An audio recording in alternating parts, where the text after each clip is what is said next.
بسم اللہ الرحمن الرحیم۔ ایک ماں کے لیے اس کی اولاد ہی دنیا کی سب سے بڑی دولت ہوتی ہے، لیکن کیا ہوتا ہے جب وہی اولاد کسی کی مویسی کی وجہ بن جائے۔ یہ کہانی ہے مریم کی، جس نے اپنی زندگی کی سب سے بڑی آزمائش کا سامنا کیا اور ثابت کیا کہ اللہ کی دی ہوئی رحمت کبھی غلط نہیں ہوتی۔ لیکن یہ سب کچھ اتنا آسان نہیں تھا۔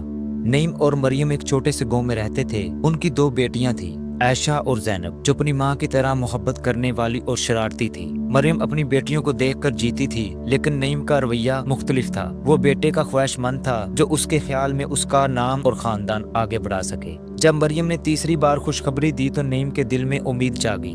وہ اکثر کہتا اس بار بیٹا ہی ہوگا، بس یہی دعا کرو۔ مریم خاموشی سے سر جھکا لیتی اور دل ہی دل میں دعا کرتی، یا اللہ جو بھی ہو میرے لیے بہتر ہو۔ 9 مہینے بیت گئے، مریم نے ایک خوبصورت سی بچی کو جنم دیا۔ لیکن جیسے ہی دائی نے کہا مبارک ہو بیٹی ہوئی ہے، نعیم کا چہرہ تاریک ہو گیا۔ وہ کمرے سے باہر نکل گیا۔ مویسی اس کے ہر انداز سے جھلک رہی تھی۔ مریم نے ننھی بچی کو سینے لگا لیا۔ وہ جانتی تھی کہ یہ بچی اللہ کی رحمت ہے، لیکن اس کے دل میں تکلیف ہو رہی تھی کہ اس کی خوشی میں شریک ہونے والا کوئی نہیں تھا۔ نعیم نے گھر آنا کم کر دیا تھا۔ وہ اکثر خاموش رہتا اور مریم سے بات کرنے سے گریز کرتا۔ مریم ہر رات اپنی بیٹیوں کو دیکھ کر دعا کرتی۔ عائشہ اور زینب اپنی چھوٹی بہن سے بہت محبت کرتی تھی۔ وہ اسے گود میں اٹھا کر کھیلتی رہتی، لیکن نعیم کا رویہ مریم کے دل کو ٹکڑے ٹکڑے کر رہا تھا۔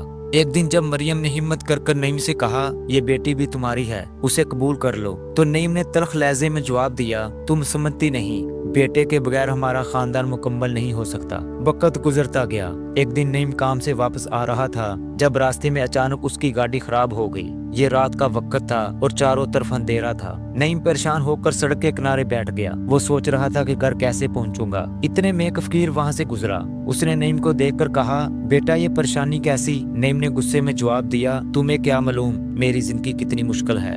فقیر مسکرا کر بولا، مشکل وہی ہوتی ہے جسے انسان خود مشکل بنا لے۔ اللہ نے جو دیا ہے اس کی قدر کرو، اگر تم نعمتوں کو ٹکراؤ گے تو سکون کبھی نہیں ملے گا۔ فقیر کی باتوں نے نعیم کے دل پر اثر کیا۔ وہ گھر پہنچا تو مریم کو جاگتے ہوئے پایا۔ اس کے سامنے اس کی 3 بیٹیاں سو رہی تھی۔ سب سے چھوٹی بیٹی اس کے پاس تھی اور اس کے چہرے پر ایک ہلکی سی مسکان تھی۔ نعیم نے پہلی بار غور سے اپنی تیسری بیٹی کو دیکھا۔ اس کی مسکان میں ایسی معصومیت تھی کہ اس کا دل نرم پڑ گیا۔ وہ دھیرے سے مریم کے پاس گیا اور بولا، میں غلط تھا مریم، یہ بچی واقعی اللہ کی رحمت ہے، مجھے معاف کر دو۔ نعیم کا رویہ بدل گیا۔ وہ اپنی تینوں بیٹیوں سے محبت کرنے لگا۔